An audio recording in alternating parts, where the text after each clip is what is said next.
Sorry about that, everybody. Welcome back to the kitchen. We are about to start what we call the chili moni, is what we call it in Romania. And Roma or Gypsy, however you really want to call it. It's a tomato-based sauce. It's like I said, it's like a gravy. We're gonna take our small pot, because I'm making a very small one, not a big one, just so everybody knows. And I want you to see how it is. And so that way, if you want it yourselves, you could do it. Alrighty, so we're gonna start off with our pot. Now the tomatoes right now are on the barbecue pit and they're starting off really, really good, which is really nice because you want the tomato skin to fall off. That is the goal. So, we are going to take some light olive oil, put it in our pot. We're going to take our one small chopped onion and put it in.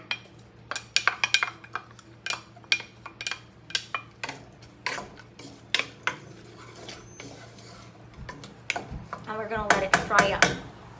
We want the onion to fry, to caramelize, so when we put the tomatoes in, we are going to smash them in like as if you were making mashed potatoes. Because what happens is you want the juice out of the tomatoes that's on the barbecue pit. That's going to make the gravy.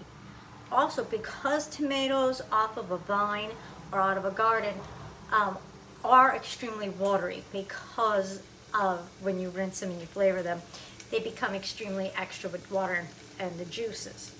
So what happens is you could chop your zucchini up, you could chop your eggplant up. I personally like to scoop out the insides of them, which I will demonstrate for you very shortly, to make this a little thicker. Believe it or not, the eggplant and the zucchini, even squash, I totally forgot about my squash, so you just have to forgive me on that one, add the flavor as well to the tomatoes, and it makes it thick. So it's like a gravy, basically. You could use the chili moni sauce for anything afterwards, honestly. You could put it on hot dogs, you can put it on a kielbasa, believe it or not, you can put it even over pasta, one of my favorites. What I like about everything is it kills the acid in the tomatoes with the eggplant and the zucchini with all the other vegetables. So you're not adding any sugar or anything to make the acid neutralize. There's what I'm looking for. So we won't be using that at all. So we have our onions frying. Alrighty, so let's wait on that for a second.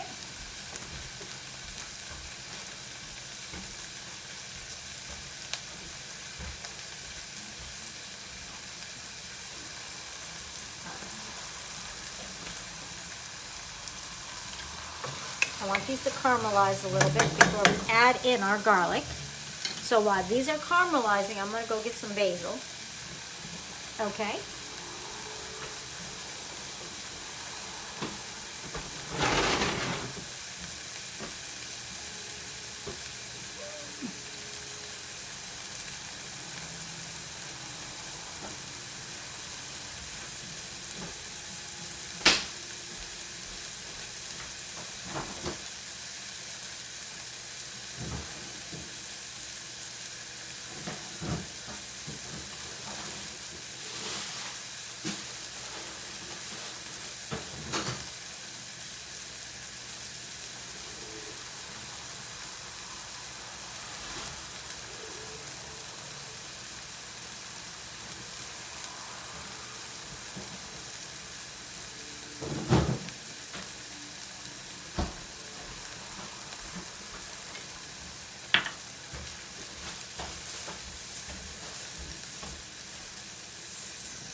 So what I'm doing right now is I'm chopping up my basil, my cilantro, my parsley. These are all fresh. I prefer that way because it adds more flavor to the sauce, is what it does. So we're gonna put that like that.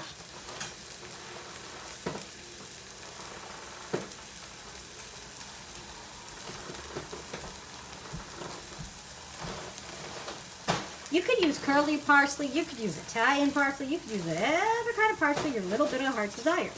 I highly recommend it. The fresher the ingredients, the more flavor it does add, the fresher the taste, and the nicer zang you get with it. I don't think flavors that you want, you can't really get with it. Chives is another good one to put in it that's nice and fresh. So yeah, you definitely want that.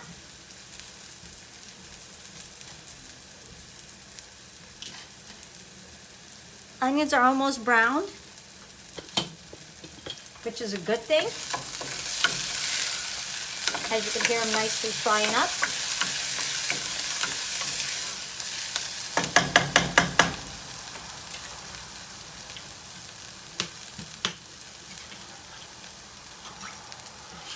Okay, now we're gonna add in our garlic. Now, the other seasonings, you could add them in if you want. I'm gonna add a little more oil to that. Fry it all up.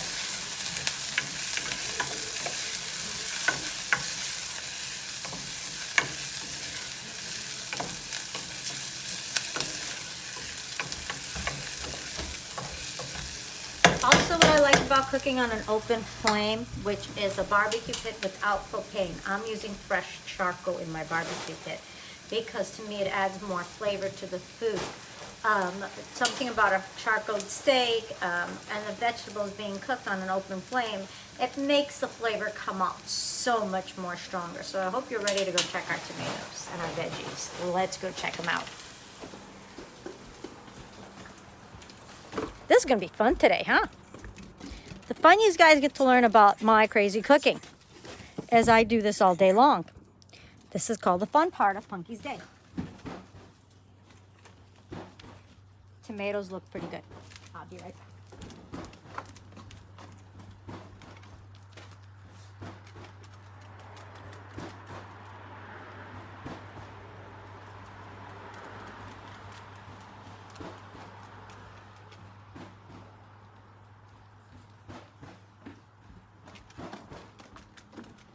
Welcome back, everybody. Okay, our garlic and our onions are just about done. Tomatoes are pretty much ready. When they get as mushy like that is how you truly want them. That's the good part about it. Eggplant's almost ready as well.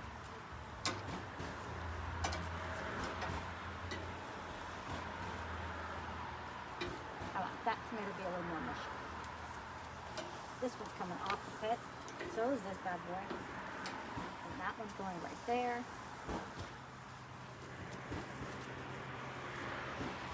Zucchini do take a little longer because they're a little more harder skinned than the eggplant. But when you're definitely doing it, oil them face down and on top. That's how you get all the seasonings on it. I'll be back with our meat to go on it.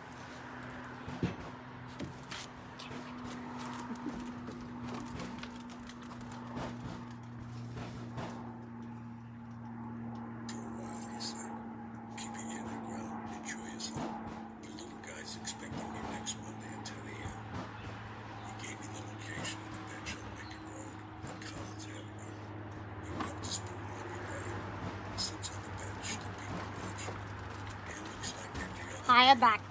Okay, now, normally, as everybody knows, the guys usually do the barbecuing. But if you're like me and you enjoy having fun in the kitchen and aggravating everybody at the same time,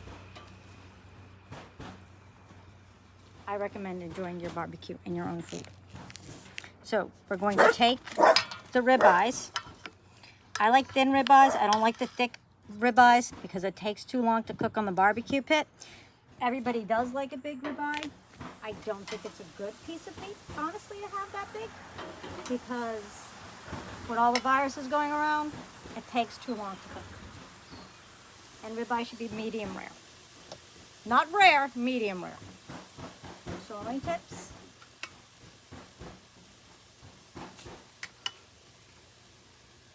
As you can see, with the meat that I'm putting on, all the flavors, all the seasonings that I pre-mixed is actually already on them. They don't have to be seasoned that much with the sauce. I don't think I would cook the sauce because the meat was in it, even though we washed it before we cook it and season it. Yes, I know. I should be wearing gloves even though I'm doing this. Yes, I do wash my pit down every time after I use it. I don't scratch it, I just wash it. I take everything off of it. The coating.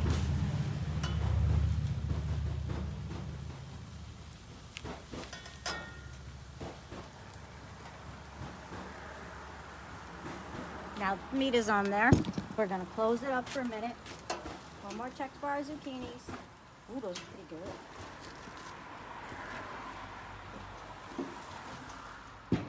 See you in about 3 minutes.